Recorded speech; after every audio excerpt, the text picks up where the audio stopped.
Hello guys, स्वागत है domestic girlfriend के न्यू वीडियो में। तो गाइस, आज के वीडियो में एक नया कैरेक्टर आया है और आज हिना को भी देखेंगे हम वीडियो में। गाइस, चैनल को सब्सक्राइब कर लेना और लाइक भी कर देना और अपने दोस्तों को शेयर भी कर देना। तो इससे पिछले वीडियो में देखते हैं मोमो और रूई के बीच सारी दिक्कतें सॉल्व हो जाती हैं और वो नात्सु और रूई के रिलेशनशिप को एक्सेप्ट कर लेती है। रूई मोमो से माफी मांगती है। अब इससे आगे सीन हिना के घर पर शिफ्ट होता है और वो किचन में होती है। तभी घंटी बजती है और बोलती है आ रही हूँ, और गेट खोलती है और बोलती है हाँ मैं क्या मदद कर सकती हूँ। तभी उसको कोई हक कर लेता है और वो नात्सो होता है। हिना बोलती है नात्सो कुन, तुम यहाँ क्यों हो? क्या तुम अकेले आए हो? नात्सो बोलता है हाँ, मैं बस खुद को रोक नहीं पाया। फिर हिना बोलती है तुम किस बारे में बात कर रहे हो? तुम्हें यहाँ नहीं होना चाहिए। मैंने कहा था ना कि हमारे बीच सब खत्म हो गया है, याद है? नात्सो बोलता है हिना, क्या तुम अब सच में मुझसे नफरत करती हो? हिना बोलती है क्या मैं तुमसे नफरत करती हूँ? मैं कभी भी तुमसे नफरत नहीं कर सकती। और फिर वो किस कर रहे होते हैं।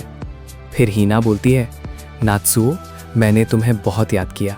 और गाइज, आपका कट गया जिसे मेरा कटा था रीड करते वक्त। अब तुम्हारा कट गया। चलो स्टोरी पे वापस आते हैं। हिना सो के उठी होती है और उसके आंखों से आंसू आ रहे हैं। फिर बोलती है 9 साढ़े 9 बज गए, मैं तो घोड़े बेचकर सोई थी। ओह हाँ, मैं इसे दोबारा पढ़ते पढ़ते सो गई थी। फिर चेहरे को तकिया पर रखकर हिना मन में चिल्लाते हुए बोलती है नात्सुओ कुन, आई लव यू। हिना घर के सारे काम कर रही होती है। फिर बाहर बैल्कनी में आकर बोलती है कितना अच्छा दिन है। फिर बीच पर सीन शिफ्ट होता है और हिना कहती है खैर, आज मेरी कोई मेकअप क्लास या क्लब मीटिंग नहीं है। फिर देखते हैं हिना राइस बॉल खा रही होती है, फिर थैलती है और फिर देखते हैं कि कोई उसको आवाज देता है। फिर देखते हैं वो शू होता है और बोलता है मैं तुम्हारे अपार्टमेंट गया था लेकिन तुम वहां नहीं थी। अच्छा हुआ तुम मिल गई। याद है तुमने उस रेफरेंस बुक के बारे में बताया था जो तुम्हें चाहिए थी? मुझे एक दुकान मिली जहां वो थी, तो मैंने तुम्हारे लिए एक कॉपी ले ली। हिना बोलती है क्या सच में? ये तो बहुत अच्छा किया आपने, इतनी दूर तक इसे लाने के लिए शुक्रिया। गाइस, कसम से इस पैनल में हिना मुझे बहुत क्यूट लग रही है। मुझे हिना बहुत पसंद है। शू बोलता है मुझे खुशी है, तुम ठीक लग रही हो। मुझे लगा था कि तुम अब तक पूरे आइलैंड पर अपने दारू पीकर हंगामा करने के लिए बदनाम हो चुकी होगी। हिना बोलती है नहीं, अभी नहीं, मेरा तो बस थोड़ा सा निकनेम पड़ा है। शू बोलता है तो मतलब उन्हें पता है कि तुम दारू पीती हो? क्या नात्सुओ कुन वही है जिसके बारे में तुम पीते वक्त सोचती हो?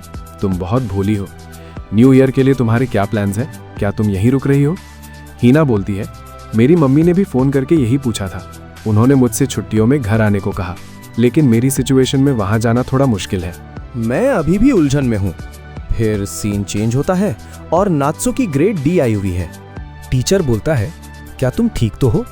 नात्सु बोलता है ओ हाँ सॉरी। खैर, मैं समझ सकता हूँ कि तुम शॉक में क्यों हो। मुझे लगता है तुम्हें पता होगा मैंने तुम्हें यहाँ क्यों बुलाया है। ब्रेक खत्म होने के बाद से तुम्हारे ग्रेड्स काफ़ी गिर गए हैं। मुझे पता है कि तुम अपने राइटिंग पर ध्यान देना चाहते हो, खासकर जब से तुम्हें वो अवार्ड मिला है। लेकिन तुम कॉलेज जाने का प्लान कर रहे हो, है ना? तो फिर तुम्हें पता है कि अभी तुम्हें किस चीज़ पर ध्यान देना चाहिए, सही कहा ना? नात्सु बोलता है जी, मैं अपनी पूरी कोशिश करूंगा सर। फिर नात्सु मन में कहता है मुझे समझ नहीं आ रहा था कि किस स्कूल में जाऊं, लेकिन बहुत सोचने के बाद मैंने उस कॉलेज के लिटरेचर डिपार्टमेंट में जाने का फैसला किया जहां किरिया सेन से गए थे। जून के मॉक एग्जाम में मैंने बड़ी मुश्किल से बी ग्रेड लाया था, लेकिन अब। फिर सीन चेंज होता है। रूई बोलती है कॉलेज जाना कितना ज़रूरी है? क्या ये हर किसी के लिए अलग नहीं होता? मैं नहीं जा रही क्योंकि मुझे नहीं लगता कि वो मेरे लिए सही है। नात्सो बोलता है वही तो बात है, पहले मुझे लगा था कि मैं कॉलेज जाऊंगा क्योंकि वहाँ ऐसी चीज़ें थीं जो मैं सीखना चाहता था, लेकिन मेरा असली मकसद तो लिखकर अपना गुजारा करना है ना?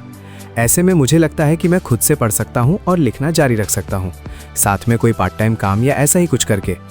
रूई बोलती है समझ गई, मुझे लगता है ये भी एक रास्ता है, लेकिन बिना सोचे समझे कोई फैसला लेना खतरनाक हो सकता है। क्यों ना तुम किरिया सेंसे से बात करके देखो, आखिर वो तुम्हारे राइटिंग मेंटोर हैं। फिर नात्सो बोलता है सही कहा। फिर किरिया सेन से बोलता है कॉलेज? मुझे लगता है दोनों ही रास्ते ठीक है, चाहे तुम कॉलेज जाओ या ना जाओ। नात्सुओ बोलता है एक राइटर बनने के लिए कॉलेज जाना जरूरी तो नहीं है। किरिया सेन से बोलता है, हाँ लेकिन मुझे लगता है कि कॉलेज में जिन लोगों और अलग अलग नज़रियों से मेरी मुलाकात हुई और जो कुछ भी मैंने वहाँ महसूस किया उसने मेरी राइटिंग को निखारने में बहुत मदद की है। यहाँ तक कि मुझे लगता है कि अगर मैं कॉलेज ना जाता तो शायद कभी लिखना शुरू ही नहीं करता। इसलिए अगर तुम मेरी राय पूछो तो मेरे हिसाब से कॉलेज जाना एक सही फैसला था। फिर सीन चेंज होता है और पापा बोलते हैं, तुम्हारे कहने का क्या मतलब है कि तुम कॉलेज नहीं जाओगे? डैड बोलते हैं, तुम किस बारे में बात कर रहे हो? तुम्हें क्या लगता है मैंने तुम्हारी कॉलेज फंड में कितने पैसे डाले हैं? तुम जाओगे, समझे?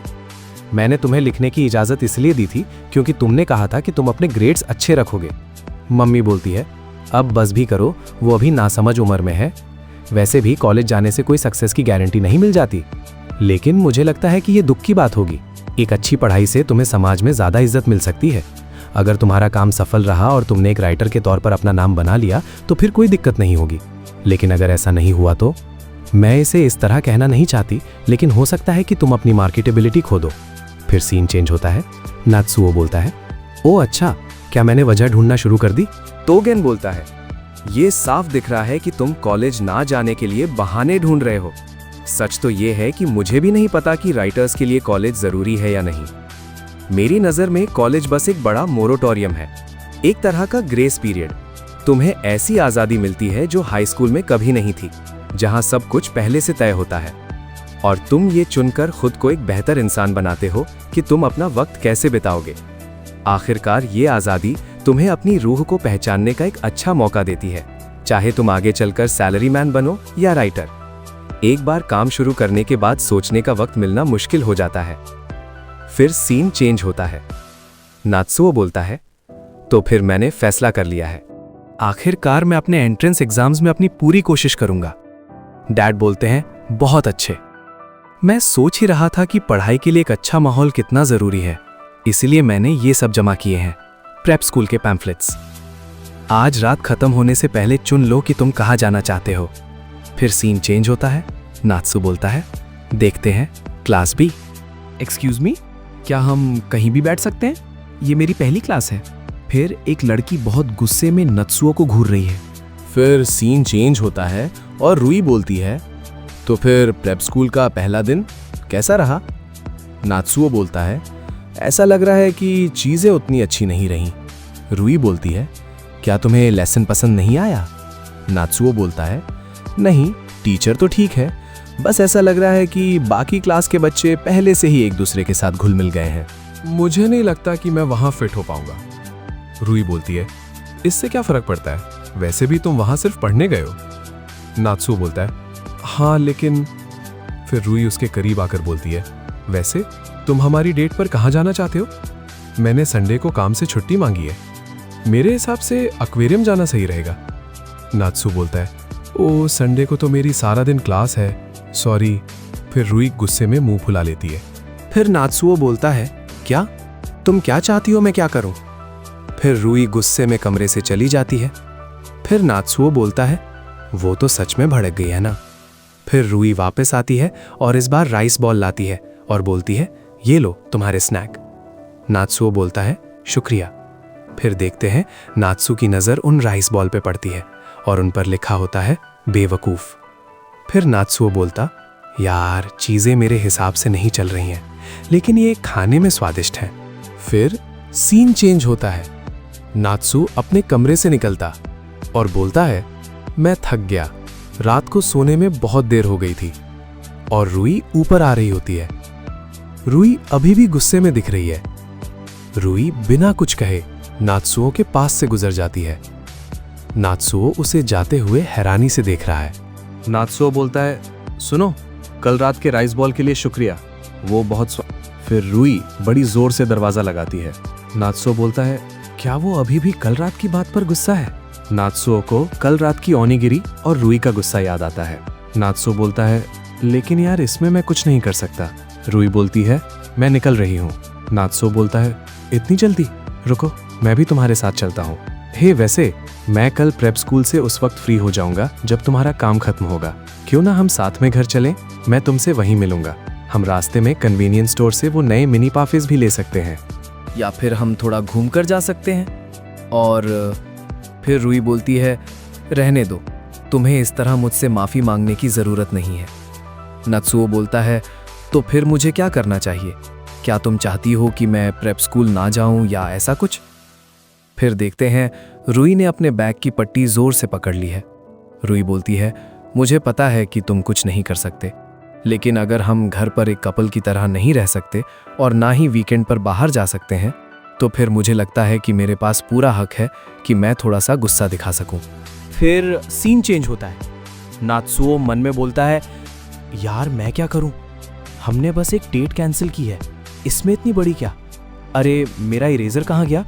क्या मैंने इसे स्कूल में गिरा दिया? सत्यानाश, वो अकेली है जो मेरी आवाज़ सुन सकती है। फिर उससे लड़की को बोलता है, सुनो, माफ़ करना, मैं अपना इरेजर भूल गया हूँ, क्या मैं एक पल के लिए तुम्हारा ले सकता हूँ? वो लड़की नात्सुओ को बहुत गुस्से में देख रही होती है। फिर वो लड़की इरेजर को नात्सुओ के मुंह पर फेंकती है। नात्सुओ बोलता है, थैंक्स। वो लड़की बोलती है, तुम इसे रख सकते हो। नात्सुओ मन में बोलता है, लेकिन उसे इसे इस तरह फेंकने की जरूरत नहीं थी, ये तो बहुत ही छोटा है, ये तो तुरंत ही टूट जाएगा। फिर अगला दिन आता है। नात्सुओ बोलता है, कल वाले इरेजर के लिए शुक्रिया, ये लो एक नया वाला। लड़की बोलती है, नहीं रहने दो, उसकी वजह से क्विज में मेरी मदद हो गई थी। पहली बात तो ये, तुम अपना सामान लाना भूल कैसे सकते हो? क्या तुम कोशिश भी कर रहे हो? और तुमने अभी अभी आना शुरू किया है। अगर ये असली एग्जाम होता तो तुम क्या करते? अगर तुम पढ़ाई को लेकर सीरियस नहीं हो तो यहां से चले जाओ गधे। टीचर बोलता है, हेलो, सब अपनी सीट पर बैठ जाओ, अब हम क्लास शुरू करेंगे। सबसे पहले मैं कल के क्विज के पेपर्स वापस देना चाहूंगा। जब मैं तुम्हारा नाम पुकारूं तो आगे आ जाना। फुजी-कुन, फुनाकी-कुन, होरियुची-सान। नात्सुओ बोलता है, मैंने सब बिगाड़ दिया। नात्सुओ का स्कोर 64 है। धत तेरी की, ये तो बहुत बुरा है। उसने जो कुछ कहा उसके बाद ये स्कोर देखकर और भी ज्यादा गुस्सा आ रहा है। उस लड़की का स्कोर सिर्फ 48 है। नात्सुओ बोलता है, रुको जरा, ये कैसा स्कोर है? क्या तुम कोशिश भी कर रही हो? लड़की बोलती है, मैंने अपनी पूरी कोशिश की और तब ये स्कोर आया, तो ये तुमसे बिल्कुल अलग बात है। नात्सुओ बोलता है, ये कैसा उल्टा पुल्टा लॉजिक है? फिर सीन चेंज होता है। नात्सु बोलता है, मैं बहुत उदास महसूस कर रहा हूँ। मैं सच में रूई की मुस्कुराहट देखना चाहता हूँ ताकि मेरा मन हल्का हो सके। लेकिन फिर नात्सु को रूई की पुरानी बात याद आती है, जिसमें रूई बोलती है, उसके लिए गुड लक। नात्सु मन में कहता है, मैं ऐसा क्या कर सकता हूँ ताकि उसका मूड ठीक हो जाए? फिर दरवाज़ा खुलने की आवाज़ आती है। शेफ बोलता है, तुमने तो मुझे डरा ही दिया। माफ करना, किसी का इंतजार कर रहे हो? नात्सुओ बोलता है, ताचिबाना। शेफ बोलता है, ओह रूई-चान, वो तो अभी निकली है। नात्सुओ बोलता है, समझ गया। शेफ बोलता है, अब समझ आया कि रूई-चान आजकल इतने अच्छे मूड में क्यों रहती है। नात्सुओ बोलता है, क्या? शेफ बोलता है, वैसे आज तो वो थोड़ी उदास लग रही थी, लेकिन पिछले कुछ वक्त से वो काफी खुश दिख रही थी। अभी कुछ दिन पहले की ही बात है। वो रोज आने वाले ग्राहकों से बातें करती थी या दूसरी वेट्रेसेस के साथ मिलकर लड़कियों वाली बातें करती थी। सुनने में ये कोई बड़ी बात नहीं लगती, लेकिन उसने आज से पहले ऐसा कभी नहीं किया था। सब लोग थोड़े हैरान थे। फिर फ्लैशबैक दिखाते हैं। शेफ बोलता है रूई से, ये इतना गंभीर चेहरा क्यों बना रखा है? रूई बोलती है, क्या मेरे चेहरे पर शिकन थी? शेफ बोलता है, हाँ, तुम किसी ऐसे बूढ़े आदमी जैसी दिख रही थी जो स्टॉक मार्केट गिरते हुए देख रहा हो। रूई बोलती है, हे भगवान, मैं डेट के लिए अच्छी जगहों के बारे में ढूंढ रही थी, लेकिन यहाँ तो बहुत सारे ऑप्शंस हैं। लड़कों को किस तरह की डेट पर जाना पसंद होता है? शेफ बोलता है, ये तो इस बात पर निर्भर करता है कि लड़के को क्या पसंद है, लेकिन एक्वेरियम कैसा रहेगा? तकरीबन हर किसी को एक्वेरियम पसंद होता है। साथ ही वहाँ संडे को सी लायंस के खास इवेंट्स भी होते हैं। रूई बोलती है, ओह, वो काफ़ी अच्छा रहेगा। फिर सीन प्रेजेंट में आता है और शेफ बोलता है, तभी मुझे समझ आया, ये प्यार ही था जिसने उसे बदल दिया था। आखिरकार जब वो उस डेट के बारे में सोच रही थी, वो इतनी एक्साइटेड लग रही थी कि उसे देखना थोड़ा शर्मिंदा करने जैसा था। फिर उसका मूड बदल गया और वो आज सारा दिन आहें भर रही थी। क्या हुआ? क्या तुम लोगों का झगड़ा हुआ है? नात्सुओ बोलता है, क्या उसने कुछ कहा? शेफ बोलता है, अब जब तुमने पूछा है तो शायद मेरे पास रुकने और सुनने का वक्त नहीं था, लेकिन मुझे लगता है उसने कहा, मुझे लग रहा है जैसे मैं बस गोल गोल घूम रही हूँ। फिर सीन घर पर शिफ्ट होता है और उसकी मम्मी उसे गुड नाइट बोलती है और रूई भी बोलती है। फिर वो अपने कमरे में जाकर बेड पे उल्टा लेट जाती है, उदास होती है। तभी गेट नॉक नॉक होता है। और रुई बोलती है हाँ। फिर नात्सो आता है और रुई बोलती है क्या मैं सोने जा रही हूँ। फिर नात्सो तेजी से आगे बढ़ता है और अंदर आता है और फिर वो बैठ जाता है। फिर रुई बोलती है तुम्हें क्या हुआ है, क्या तुम अब मुझ पर गुस्सा हो? अगर तुम चाहो तो हम कल बात कर सकते हैं। फिर नात्सुओ बोलता क्या तुम यहाँ मेरे साथ एक्स करोगी? रुई बोलती है क्या, ये अचानक कहाँ से आया? नात्सुओ बोलता है ये वही बात है जो तुमने कही थी जब हम पहली बार मिले थे, डरो मत। फिर रुई बोलती है ओह, मुझे लगा शायद तुम्हारा सर कहीं टकरा गया है। नात्सुओ बोलता है तुम्हें पता है ना कि ये बात तुम पर भी लागू होती है। मुझे लग रहा है कि तुमने बात को गलत समझ लिया है। तुम्हें लग रहा होगा कि मैं बिल्कुल हिम्मत नहीं दिखा रहा हूँ, लेकिन मैं बस थोड़ा संभाल कर चल रहा हूँ। मेरा भी तुम्हारे साथ मस्ती करने का बहुत मन करता है, तुम्हें पता है ना। सच कहूँ तो शायद तुमसे भी कहीं ज्यादा। बस आज के लिए चलो वो सारी बातें भूल जाते हैं कि हम घर पर एक कपल की तरह नहीं रहेंगे, ठीक है? फिर रुई हंसकर बोलती है ये क्या बात हुई, ये तो सबसे पहले तुम्हारा ही आइडिया था।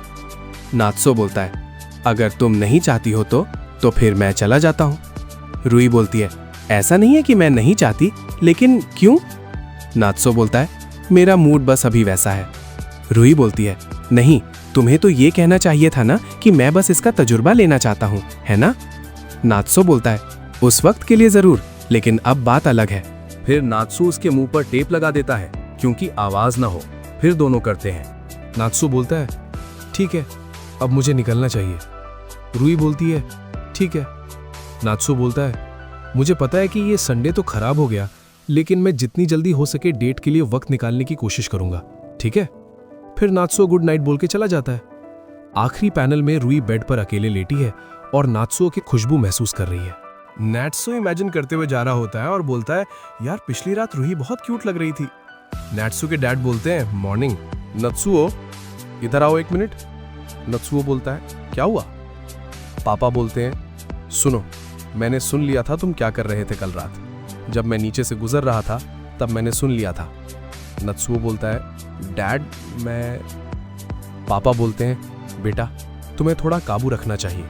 तुम किस्मत वाले हो कि मैं इन बातों को समझता हूँ, लेकिन जब तुम पॉर्न देखते हो तो थोड़ा आवाज कम रखा करो। रुईचन बिल्कुल बगल वाले कमरे में ही है, थोड़ा उसका ख्याल रखा करो, ठीक है? फिर नात्सु मन में बोलता है इसने तो मुझे डरा ही दिया था। हाँ, घर पर ये सब करना बहुत खतरनाक है। फिर सीन चेंज होता है और नात्सुओ के मन में रुई बोलती है मैंने इन्हें बनाने के लिए सुबह जल्दी उठी थी, प्रेप स्कूल में ब्रेक के वक्त इन्हें खा लेना। नात्सुओ मन में यम, मैं बहुत खुश हूं। फिर उसको देखकर बोलता है क्या ये ब्रेक में भी पढ़ रही है? ये सच में बहुत ज्यादा मेहनत कर रही होगी। अगर तुम पढ़ाई को लेकर गंभीर नहीं हो तो यहां से चले जाओ। अगर वो दूसरों को ऐसा बोल सकती है तो इसका मतलब है कि वो खुद बहुत मेहनत करती है। फिर नात्सु देखता है लड़कियों का बड़ा ग्रुप बैठकर हंस रहा है। फिर नात्सु बोलता है लड़कियां अक्सर अपने छोटे छोटे ग्रुप्स बना लेती हैं, लेकिन ये हमेशा अकेली रहती है। नात्सु फिर उठकर वेस्ट मटेरियल डस्टबिन में फेंकने जाता है और उस लड़की को देखता है। फिर देखते हैं कि वो उसके पास बैठ जाता है और बोलता है ये फॉर्मूला गलत है। 105 डिग्रीज 60 और 45 का सम होता है, तो अगर तुम साइन निकालने के लिए एडिशन थ्योरम का इस्तेमाल करो तो। फिर वो लड़की उसको देख रही होती है। फिर नात्सुओ बोलता है मैं बस अपना शुक्रिया अदा करना चाहता था क्योंकि तुमने मुझसे नया इरेजर नहीं लिया था। मैं भी पहले इसी तरह की सवाल में फंस गया था। मन में बोलता है वो कुछ तो बोल सकती थी। और फिर लड़की से बोलता है अच्छा फिर मिलते हैं। लड़की बोलती है दूसरों का इस्तेमाल मत करो खुद को बेहतर महसूस कराने के लिए। फिर नात्सुओ बोलता है सुपीरियर। फिर वो लड़की बोलती है सिर्फ इसी वजह से कोई मेरे जैसी बदसूरत लड़की से बात करेगा? या फिर क्या तुम मुझे किसी धर्म में शामिल करने की कोशिश कर रहे हो, या तो तुम मेरा मजाक उड़ाना चाहते हो? लड़कों को लगता है कि बदसूरत लड़कियां बस इसी काम आती हैं। क्या तुम इंटरनेट पर ऐसा कुछ पोस्ट करना चाहते हो कि मैं इस बदसूरत लड़की के साथ बहुत अच्छा था, इसलिए अब वो मुझसे चिपक गई है? लॉल, बहुत बुरा हुआ। तुमने मुझसे पहली बार बात सिर्फ इसलिए की थी क्योंकि तुम्हें लगा कि मैं सेफ हूं, है ना? लोगों को उनके दिखावे की वजह से नीचा दिखाना घिनौना है। इसी वजह से मुझे लड़कों से नफरत है, बदमाश। लगता है नात्सुओ को ऐसा महसूस हो रहा है जैसे वो अंतरिक्ष में अकेला खो गया है। लड़की की बातें उसके दिमाग में गूंज रही हैं। फिर होश में आता है और बोलता है मैं कहाँ हूँ? फिर रुई बोलती है ओह, क्या तुम होश में आ गए? रुई फिर बोलती है जब से तुम घर आए हो तुम कहीं खो गए हो। क्या तुम्हें पता है कि क्या वक्त हो रहा है? नात्सो बोलता है, वही 9 बजे के आसपास। रूई बोलती है, नहीं, ये आधी रात हो चुकी है, हमारे पेरेंट्स तो कब के सोने चले गए। फिर नात्सो बोलता है, शायद बुरा भला सुनने के बाद मैं पूरी तरह होश खो बैठा था। हे, क्या मैं एक ऐसा इंसान लगता हूं जो लोगों को उनके दिखावे की वजह से नीचा दिखाता है? रूई बोलती है, हाँ, ये अचानक कहां से आया? नात्सो बोलता है, मैं बस सोच रहा था कि क्या मैं ऐसा दिखता हूं। फिर रूई बोलता है, नहीं, मैंने कभी ऐसा नहीं सोचा। फिर वो रूई को घूर रहा होता और बोलता है, वो क्यूट। फिर रूई का फेस कैसे ब्लश हो रहा है। रूई शर्मा कर बोलती है, क्या? फिर नात्सो बोलता है, लेकिन मुझे पूरा यकीन है कि मैं तुम्हारे लिए सिर्फ इसलिए पागल नहीं हुई क्योंकि तुम क्यूट हो। मेरा मतलब है, तुम्हारा चेहरा तो क्यूट है ही, लेकिन बात उससे कहीं ज़्यादा बड़ी है। जिस तरह तुम बात करते हो, काम करते हो और तुम्हारी आदतें। मुझे तुम इसलिए पसंद हो क्योंकि ये सब चीज़ें तुम्हें क्यूट बनाती हैं। हाँ, मैं ऐसा लड़का नहीं हूँ जो लोगों को उनके दिखावे के हिसाब से जज करे। फिर देखते हैं, रूई ऐसे लेट गई है जैसे डेथ बाय एम्बैरेसमेंट, शर्म से मौत। फिर नात्सो बोलता है, हाँ, क्या हुआ? रूई बोलती है, कुछ नहीं। फिर सीन उस कैफे वाले सेंसे पे और नात्सुओ बोलता है, उसने अचानक ही ये सब बोल दिया, मैं तो हैरान रह गया। मास्टर बोलता है, ऐसा लगता है कि उस लड़की को लगता है सब उसके पीछे पड़े हैं। फूमिया बोलता है, दुनिया में ऐसे लड़के हैं जो लड़कियों की बुराई करते हैं क्योंकि वो पॉपुलर नहीं है, लेकिन मैंने इसका उल्टा ज्यादा नहीं सुना है। फिर नात्सुओ बोलता है, बस ये सोचकर ही बुरा लग रहा है कि अब मुझे उससे क्लास में मिलना पड़ेगा। फिर मास्टर बोलता है, देखो, टीनेजर्स हमेशा इस बात से परेशान रहते हैं कि दूसरे उनके बारे में क्या सोचते हैं। अगर वो लड़की सच में लड़कों से नफरत करती है बजाय इसके कि वो उनमें इंटरेस्टेड नहीं है, तो मेरा अंदाजा है कि शायद किसी वजह से उसकी पुरानी परेशानियां फिर से जाग गई हैं। फूमिया बोलता है, परेशानियां? आपका मतलब है कि उसका कभी कोई बॉयफ्रेंड नहीं रहा या ऐसा ही कुछ? वैसे मेरी भी कभी कोई गर्लफ्रेंड नहीं रही। मास्टर बोलता है, शायद ये एक वजह हो सकती है। लोग अक्सर अपने सिंगल होने का दोष अपनी शक्ल को देते हैं, लेकिन भले ही लुक्स पॉपुलैरिटी के लिए जरूरी हो, जब बात सच में किसी को डेट करने की आती है तो लुक्स इतने मायने नहीं रखते। फूमिया बोलता है, तो फिर मेरी गर्लफ्रेंड कैसे बनेगी? मास्टर बोलता है, सब सही वक्त और मौके की बात है। ऐसी बहुत सी लड़कियां हैं जो बहुत प्यारी होती हैं, भले ही वो सबसे सुंदर ना हो। उसकी अपने बारे में ऐसी बुरी सोच, मुझे लगता है बचपन में उसकी तुलना दूसरों से बहुत की गई होगी। शायद वो लोगों से इसलिए दूर रहती है ताकि उसे फिर से चोट ना पहुंचे। नात्सुओ मन में सोचता, वो सही कह रहे हैं, जरूर कोई बड़ी वजह रही होगी जो उसका स्वभाव इतना कड़वा हो गया। फिर रूई का मैसेज आता है, उसमें लिखा होता है, क्या तुम्हें आज फिर देर हो जाएगी? अगर तुम चाहो तो मैं तुम्हारे लिए थोड़ा नाश्ता बना दूंगी। फिर नात्सु को पास्ट की बात याद आती है, जब उसने पहली बार कन्फेस किया था, फिर रूई ने बात की थी और उसने उसके लिए लंच बनाया था। नात्सु बोलता है, हे, क्या आपको लगता है कि वो पूरी जिंदगी लड़कों से और अपनी शक्ल से नफरत करती रहेगी? मास्टर बोलता है, देखो, जब तक कुछ बहुत बड़ा ना हो जाए जो सब कुछ बदल दे, शायद वो ऐसी ही रहेगी। फिर सीन चेंज होता है नात्सु के नए स्कूल पे और सभी क्लासेस से बाहर जा रहे होते हैं। तभी एक लड़का उस लड़की से टच हो जाता है और बोलता है, ओह माय बैड। फिर वो लड़की रुककर उन लड़कों को देखती है और फिर उसको पीछे से कोई हे आवाज देता है और वो नात्सु होता है। और फिर वो लड़की बोलती है, फिर से तुम। नात्सु बोलता है, एक लड़का होने के नाते मैं तुम्हें यूं ही अपने ऊपर हावी नहीं होने दे सकता, समझी तुम? मुझे लगता है ये किस्मत है, मैं तुम्हारे इस गंदे और घटिया दिमाग को ठीक करके ही रहूंगा। ये कैसी शक्ल बना रखी है? लड़की बोलती है, मुझे तो बस तुम पर तरस आ रहा है। ये सोचकर दुख हो रहा है कि एग्जाम्स का भूत तुम्हारे सर चढ़ गया है और तुम असलियत से भाग रहे हो। नात्सु बोलता है, ऐसा नहीं है। लड़की बोलती है, तो फिर मुझे लगता है तुम सिर्फ एक बेवकूफ हो। अगर तुम्हारे पास इतना फालतू वक्त है तो जाकर पढ़ाई करो, तुम यहाँ हो ही क्यों? लड़की बोलती है, भला वो कौन इडियट है जिसके टेस्ट में उस इडियट से भी कम नंबर आए हैं? नात्सु बोलता है, तुमने तो कहा था कि तुम अपने स्कोर से खुश हो क्योंकि तुमने अपनी तरफ से पूरी कोशिश की थी, लेकिन क्या ऐसी कड़ी मेहनत का कोई फायदा है जिसका नतीजा ही ना निकले? अगर तुम लोगों को इडियट की तरह ट्रीट करने वाली हो तो शायद पहले तुम्हें मुझसे बेहतर स्कोर लाकर दिखाना चाहिए। सही कहा ना मिस इडियट? लड़की बोलती है, अपना मुंह बंद रख गधे। ठीक है, मुझे मंजूर है। मैं कसम खाती हूँ कि कल के टेस्ट में मैं तुम्हें हरा कर रहूंगी। उसके बाद मुझसे दोबारा बात मत करना, समझे? क्या तुम सुन रहे हो? फिर सीन घर पर शिफ्ट होता है और डैड रूई से बोलते हैं, क्या नात्सो पढ़ाई कर रहा है? रूई बोलती है, हाँ, उसने कहा कि वो आज फिर देर तक जागेगा। डैड बोलते हैं, अच्छा, समझ गया। लगता है आखिरकार एग्जाम्स के लिए उसमें जोश आ गया है। मैं बहुत खुश हूं कि मैंने उसे प्रेप स्कूल भेजा। फिर सीन चेंज होता है और देखते हैं उनके नंबर एक दूसरे से ज्यादा आ रहे हैं। फिर सीन चेंज होता है, वो रूही के साथ बाहर होता है और फिर रूही बोलती है, ये बहुत अच्छा दिख रहा है, ये रेस्टोरेंट काफी मशहूर है ना, मैंने काफी समय से खाने के लिए इतना इंतजार नहीं किया है। नात्सू बोलता है, मुझे हैरानी है कि तुम्हें इस जगह के बारे में पता था। रूही बोलती है, मेरे साथ काम करने वाली एक लड़की ने मुझे इसके बारे में बताया था। नात्सू बोलता है, तुम तो आमतौर पर नई चीजों या ट्रेंड्स की परवाह नहीं करती। फिर रूही बोलती है, वैसे जब से हमने मिलना शुरू किया है ये हमारी पहली डेट है। मैं चाहती थी कि हम किसी अच्छी जगह जाएं। मैं चाहती हूँ कि तुम भी अच्छा वक्त बिताओ। नात्सुओ शर्माते हुए बोलता है, शुक्रिया, वैसे आमतौर पर लड़के इन सब चीज़ों की फिक्र करते हैं। रूही बोलती है, सच में? क्या मैं फिर से ज़्यादा आगे बढ़ रही हूँ? नात्सुओ बोलता है, नहीं, मैं खुश हूँ, इसलिए चिंता मत करो। फिर रूही एक लड़का और लड़की खाते हुए देखती है और फिर नात्सुओ नोटिस कर लेता है और बोलता है, क्या तुम भी वो ट्राई करना चाहती हो? रूही हैरान होकर बोलती है, क्या? फिर नात्सुओ बोलता है, मेरा मतलब है तुम उन्हें काफ़ी गौर से देख रही थी। ठीक है। फिर नात्सुओ एक फ्राई उठाता है और बोलता है, ये लो। नात्सुओ ने फ्राई अपने मुंह में पकड़ रखा है और रूही आगे बढ़ती है। फिर रूही उसको किस कर लेती है। फिर नात्सुओ बोलता है, हे, क्या तुम्हें आमतौर पर सिर्फ आखिरी हिस्सा नहीं काटना चाहिए था? फिर रूही ने पूरा फ्राई एक बार में खा लिया और नात्सुओ हैरान है। नात्सुओ बोलता है, हमें सबके सामने किस नहीं करनी चाहिए, ठीक है?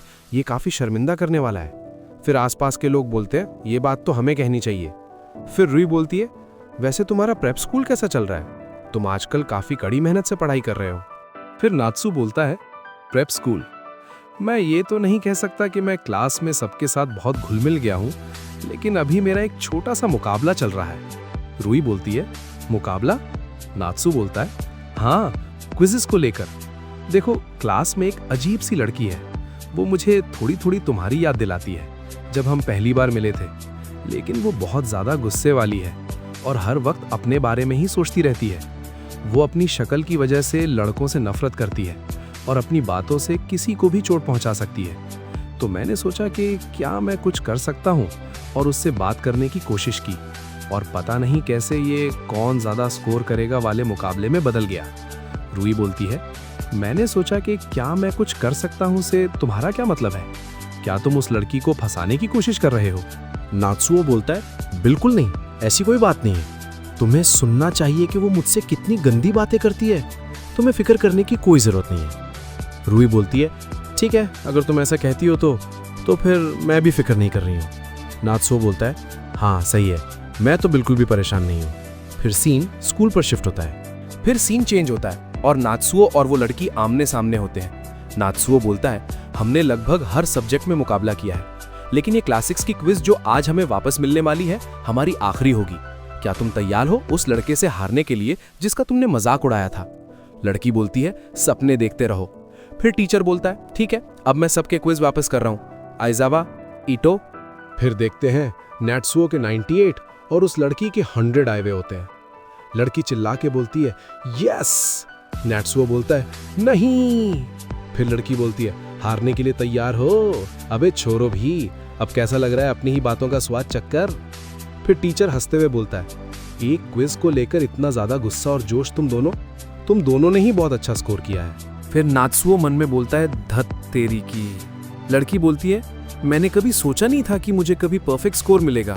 फिर लड़की स्माइल करते हुए बोलती है, वैसे शायद मुझे तुम्हारा थोड़ा शुक्रिया अदा करना चाहिए। नात्सुओ फिर उस लड़की को अपना फोन दिखाता है, ये लो, ये मैं हूं जब मैं मिडिल स्कूल में था। तुम्हें पता है, मुझे भी अपनी शक्ल पर बिल्कुल भरोसा नहीं था। फिर नात्सुओ अपने पास्ट के बारे में सोचते हुए बोलता है, लोग हमेशा मुझे एक बोरिंग नर्ड की तरह ट्रीट करते थे, इसीलिए मैं थोड़ा थोड़ा समझ सकता हूँ कि तुम पर क्या बीत रही है। फिर फ्लैशबैक 4 साल पहले का। नात्सु बोलता है, ये लड़कियां हमेशा इतनी अकड़ में क्यों रहती हैं? वो सब बस गॉसिप करती रहती हैं और जिससे बात करती हैं उसके हिसाब से अपना रंग बदलती हैं, और आजकल तो वो सारा टीए का काम मुझ पर थोप रही हैं, पता है तुम्हें?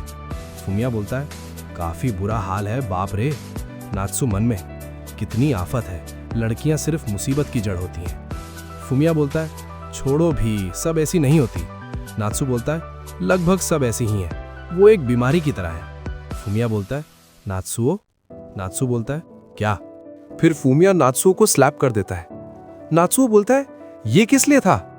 फुमिया बोलता है, मैं समझ सकता हूं कि तुम्हें कैसा लग रहा है, लेकिन क्या तुमने कभी सोचा है कि लड़कियों की बातें तुम्हें इतनी चुभती क्यों है? क्योंकि चाहे कुछ भी हो जाए, हमें लड़कियां पसंद हैं। तुम बुराई की राह पर निकलने ही वाले हो। अगर तुमने खुद को गिरने दिया तो खुश रहने का सपना भूल जाओ। जब भी वो तुम्हें गुस्सा दिलाएं, मन में सोचो, ये बड़ी बड़ी बातें तो करती है, लेकिन है तो ये भी वर्जिन ही। इससे तुम्हें थोड़ा सुकून मिलेगा। नात्सुओ बोलता है, अच्छा समझ गया। फिर प्रेजेंट में सीन आता है और बोलता है, पुरानी बातों को याद करूं तो मुझे एहसास होता है कि मैं सबसे ज्यादा दुखी खुद से ही था। मुझे लगता है कि मैं आज खुश हूं क्योंकि मेरे पास उस जैसा एक दोस्त था। इसलिए मैं बस यही उम्मीद कर रहा था कि मैं तुम्हारे लिए वही कर सकूं जो उसने मेरे लिए किया था। फिर लड़की पीछे से आकर बोलती है, मैं अब भी लड़कों से नफरत करती हूँ, लेकिन मैं ये याद रखूंगी कि तुम्हारे जैसे अजीब लोग भी दुनिया में होते हैं। और तुमने जो पहले कहा था, अगर तुम्हें लगता है कि तुम मेरे घटिया दिमाग को ठीक कर सकते हो तो बेशक कोशिश करके देख लो। वैसे कोशिश करने के लिए गुड लक। नात्सुओ बोलता है, ओ हाँ है। लड़की बोलती है, क्या है? फिर नात्सुओ बोलता है, तुम्हारा नाम क्या है? वो लड़की बताती है, अरीसूत सुबह की। नात्सुओ थोड़ा फेस बनाते हुए बोलता है, अरीसूत सुबह की। अरीसू बोलती, क्या तुम अभी हंसे? फिर नात्सुओ बोलता, नहीं बिल्कुल नहीं, कसम से मैं नहीं हंसा। गाइज आज के लिए इतना ही ठीक है। और वैसे अरीसू काफ़ी अच्छा नाम है। वैसे कुछ टाइम बाद आपको स्टोरी में हिना भी बहुत दिखेगी। और गाइज मेरा टेलीग्राम चैनल भी ज्वाइन कर लेना, क्योंकि सबसे पहले उधर ही मिलेगी वीडियो। तो मिलूंगा तुमसे न्यू वीडियो में, तब तक के लिए बाय बाय।